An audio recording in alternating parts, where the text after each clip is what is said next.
刚吃完早饭，又要喂小鸟了。早上起床的时候喂它们不怎么吃，再开一点喂它们。来开饭了。上一期发了一个视频，我说不想养了，有没有人要的？然后好多广东那边的网友说想要领养，但是你们太远了，抱歉，太远了，我也没办法送过去给你们。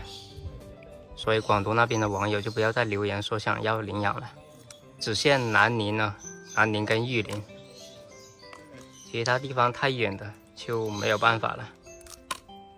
有网友留言说可以发快递，你们没发过快递，你们根本不知道，私人快递是发不了活物的，别人网上卖鸟那些都是跟快递公司签有合同的，人家有证件的，所以才可以发活物的，私人是发不了活物的。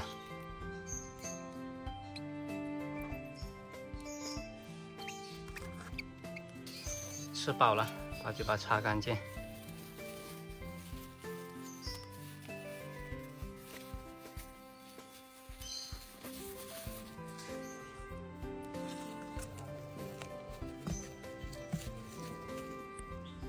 还有这么多奶放给黄桃啊，先给它放点青菜。来吃青菜了。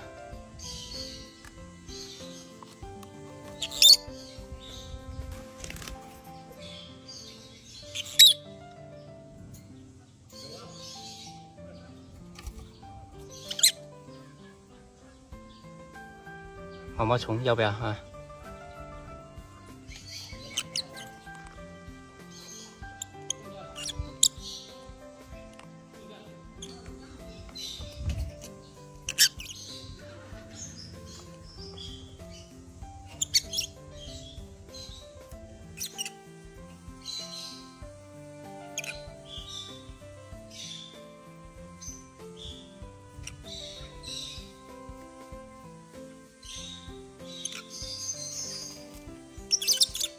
检查一下这两只小鸟，看它喂的怎么样。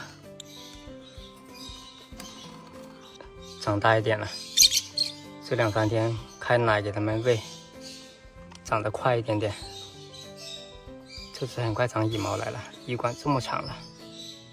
这只小的也长这么大了，很快长羽管来了。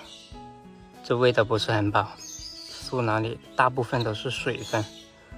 这2天天气太热了，它要给小鸟补充水分。好，放回去没什么问题。